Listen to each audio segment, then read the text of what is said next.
ٹنڈو آدم سے سانگڑ سے ٹنڈو آدم آتے جاتے بیچ میں پھاٹک آتا ہے، ایک ریلوے کراسنگ آتی ہے، وہاں ایک ناٹی سی دیوار جس میں پھاٹک جڑا ہوا ہوتا ہے، اس پہ ایک فقیر بیٹھا ہوا تھا. میں آپ کا نوکر ہوں، اسی ہولیے میں پھرتا ہوں پوری دنیا میں. تو اگلی سیٹ پر بیٹھا ہوا تھا، اس نے مجھے دور سے دیکھ کر سلام بھی کہا اور یا علی مدد بھی کہا، اور میں نے بھی سلام کا جواب بھی دیا اور مولا علی مدد بھی بولا. تو وہ دیوار سے کود گیا، نیچے اترا اور آواز دے کر کہنے لگا کچھ دوں؟ آپ یقین جانیے میں نے کہا مجھے پہلا فقیر ملا ہے. فقیر مانگنے والے کو نہیں کہتے، فقیر دینے والے کو کہتے ہیں. یہ جو روڈ رستوں پہ مانگ رہے ہوتے ہیں نا، یہ ذلیل ہیں. فقیر مانگتا نہیں ہے، فقیر تو دیتا ہے.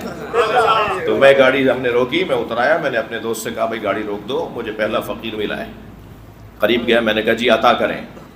کہنے لگا بتاؤ زہد کسے کہتے ہیں؟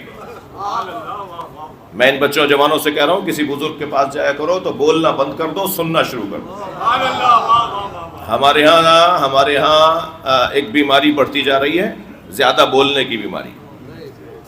اور یہ بھی عادت اتنی ہو گئی ہے زیادہ بولنے کی کہ اتنا بھی خیال نہیں ہوتا کہ میں کسی بڑے کے پاس آیا ہوں تو یہاں تو میں خاموش ہو جاؤں، یہاں تو اس کو بولنے دوں. اس کے پاس تجربے بھی زیادہ ہیں، اس کے پاس مشاہدے بھی زیادہ ہیں، اس کے پاس علم بھی مجھ سے زیادہ ہے. ہر جگہ بولے چلے جا رہے ہیں، ہر جگہ بولے چلے جا رہے ہیں. تو ہمیں ائمہ اہل بیت سے اور اصحاب ائمہ اہل بیت سے یہ تعلیم ملی ہے کہ جب یہ لوگ ان ہستیوں کی بارگاہ میں ہوتے تھے تو بولنا بند کر دیتے تھے، سننا شروع کر دیتے تھے. جب بھی کبھی کسی بڑے نے کسی چھوٹے سے پوچھا یہ جانتے ہو، تو وہ کہتا تھا آپ بہتر جانتے ہیں. تو وہی مجھے پریکٹس کرنے کا موقع ملا. اس نے کہا کچھ دوں؟ میں نے کہا عطا کریں. کہنے لگا زہد کسے کہتے ہیں؟ میں نے کہا آپ بہتر جانتے ہیں. آپ خوش کریں نا بڑے کو تاکہ وہ عطا کرے،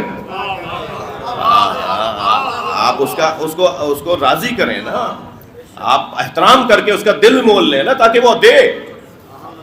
فائدہ تو لینے والے کا ہے. میں نے کہا آپ بہتر جانتے ہیں. کہنے لگا زہد کی 7 منزلیں میں تمہیں پہلی بتاتا ہوں، اس پہ عمل کر لو، پھر دوسری بتانے کے لیے مجھ جیسا فقیر ملے گا. میں نے کہا جی عطا کریں. تو کہنے لگے کہ زہد کی پہلی منزل ہے ذات کی نفی. اپنی شخصیت کے قائل نہیں رہو، اپنی ذات کی نفی کرو. ہر کچھ مدت کے بعد تمہاری جو ذات ہے نا، یہ موٹا سانپ ہو جائے گا. اسے دبلا کرنا ہے، اسے دبلا کرنا ہے.